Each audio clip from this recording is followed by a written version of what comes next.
प्रभातखबर.com, विश्वास वही, रफ्तार नहीं।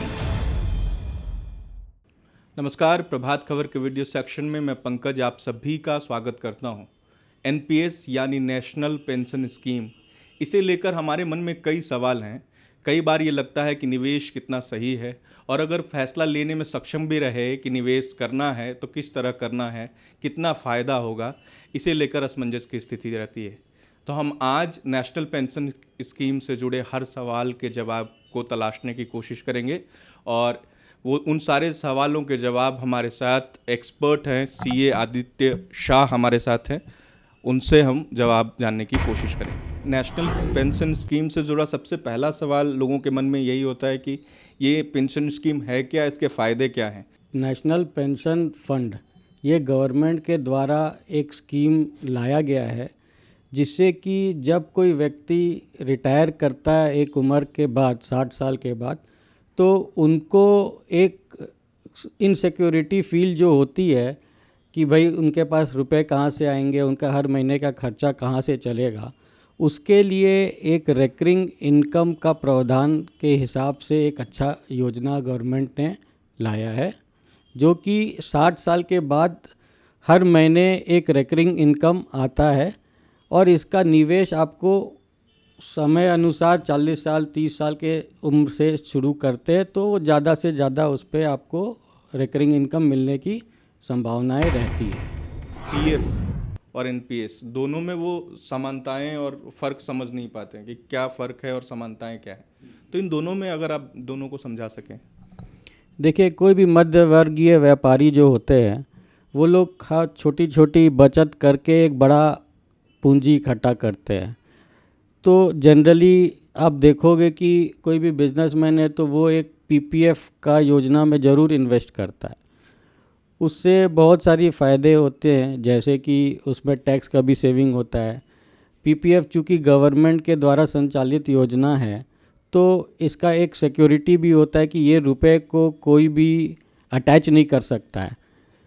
ये बहुत बड़ी बेनिफिट है पीपीएफ की। प्लस इसमें आपको 7% 7.25% का ब्याज मिलता है जो कि टैक्स फ्री होता है और ये स्कीम 15 साल तक चलता है। आप एक बार निवेश करना शुरू करते हैं तो मिनिमम 15 साल का स्कीम रहता है, जो कि इसमें कुछ रेस्ट्रिक्शंस के साथ आप विड्रॉ भी कर सकते हैं और 15 साल होने के बाद आप हर 5 साल के लिए इसको रिन्यू भी कर सकते हैं।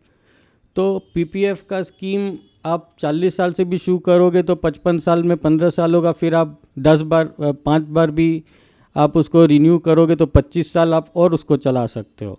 एक व्यक्ति जिसका उम्र 90 साल का है वो भी एक पीपीएफ का स्कीम को चला सकता है, परंतु ये चीज़ एनपीएस में नहीं है। एनपीएस में क्या है कि आपको एक सर्टेन एज से निवेश शुरू करना पड़ेगा, हर महीने कुछ रुपए डालने पड़ेंगे और 60 साल के बाद वो इन्वेस्टमेंट उस पर रुक जाएगा और उस पर एक बड़ा कॉर्पस का अमाउंट जो कि अप्रॉक्स 40% होता है वो रुपए आपको एक मुश्त मिल जाएंगे और बैलेंस 60% का एक एन्युटी क्रिएट होगा जो कि हर महीने आपको मिलते रहेगा, जिससे कि आपको अपना हर महीने का खर्च वगैरह को आप अपना कर सकें। ये निवेश किनको करना चाहिए? जो सरकारी नौकरी में हैं, प्राइवेट जॉब में हैं, मध्यम वर्ग है या उससे नीचे का जो तबका है वो भी निवेश कर सकता है क्या? इसको लेके कई लोगों के मन में सवाल है।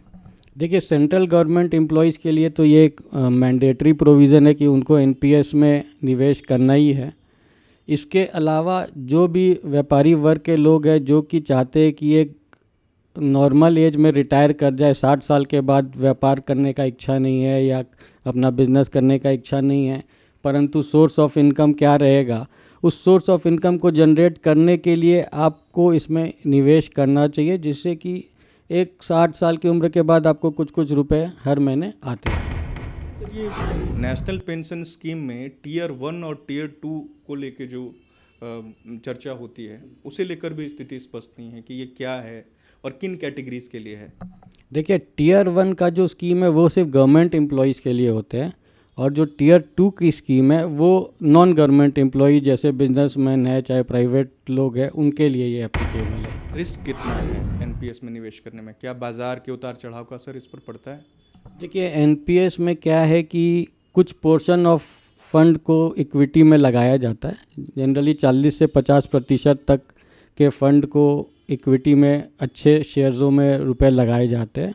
एनपीएस में थोड़ा रिस्क ज़रूर है, बट हाँ चूँकि गवर्नमेंट की स्कीम है, अच्छे शेयरों में पैसे लगते हैं और उनका परसेंटेज भी कम रहता है, तो एनपीएस बाकी चीज़ों से थोड़ा सा बेटर रिटर्न देता है। तो एनपीएस स्कीम में जो निवेश कर रहे हैं वो ये अगर हम बता सकें उन्हें कि इसका कितना लाभ उन्हें मिलेगा इनकम टैक्स भरते वक्त? देखिए नॉर्मल 1.5 लाख का एग्जम्पशन हर कोई को मिलता है अगर आप पीपीएफ, एलआईसी वगैरह में इन्वेस्ट करते हैं। तो उसी की तरह एनपीएस में भी वो उसी 1.5 लाख के लिमिट में आता है। इसके अलावा 80CC-D1B में अतिरिक्त 50,000 रुपये का निवेश करने पे टैक्स की बचत होती है। तो कुल मिला के आप देखें तो 2 लाख रुपए तक का निवेश करने पे अगर आप हाईएस्ट स्लैब पे है, 30% स्लैब पे है, तो 60,000 रुपये की आपको बचत की रहती है। अगर कोई व्यक्ति 40 साल की उम्र में ये पेंशन स्कीम लेता है तो उसे रिटायरमेंट के बाद मंथली कितना मिलेगा पैसा? देखिए अगर आप 40 साल के हैं तो अगर आप 25,000 रुपये करीब को लेके हर महीना निवेश करोगे तो फिर आपको 1 लाख रुपये हर मंथ आफ्टर रिटायरमेंट मिलेगा, जो कि फ्रॉम द एज ऑफ 60 आपको स्टार्ट होगा। और इसके अलावा 60 इयर्स के जब आप होंगे तो एक लंप सम अमाउंट जो कि करीब 1.5 करोड़ रुपए होता है वो आपको मिलेगा। अगर किसी को पेंशन 1 लाख रुपए महीना चाहिए रिटायरमेंट के बाद, तो वो कितना निवेश करे और ताकि वो जब रिटायर हो तो उसे महीने में 1 लाख रुपए पेंशन मिले? 30 साल से स्टार्ट करते हो तो 12,000 लगाना है, 40 साल से स्टार्ट करते हो तो 25,000 लगाना है। इसी से आपको ये समझना चाहिए आप जितना जल्दी लगाओगे उतना कम रुपए में आपको ज़्यादा एन्युटी मिलेगी। आप कोई ऐसी सलाह हमारे दर्शकों को देना चाहेंगे इससे जुड़ी, एनपीएस से जुड़ी या फिर इन्वेस्टमेंट से जुड़ी, कि जब आप निवेश करें तो आपको इन बातों का ध्यान रखना चाहिए? देखिए आपको कोई भी चीज़ इन्वेस्ट करने से पहले आप अपने इन्वेस्टमेंट सलाहकार से समझिए, क्योंकि और अपने चार्टर्ड अकाउंटेंट से समझिए, क्योंकि यही 2 लोग होते हैं जो कि आपके परिवार को भी जानते हैं, आपकी रिक्वायरमेंट को भी जानते हैं, आपकी फ्यूचर को भी सोच सकते हैं। क्योंकि हर कोई का इन्वेस्ट करने का क्षमता और सब अलग होता है, इसका कोई भी एक पॉलिसी नहीं होता है। प्रभातखबर.com, विश्वास वही, रफ्तार नहीं।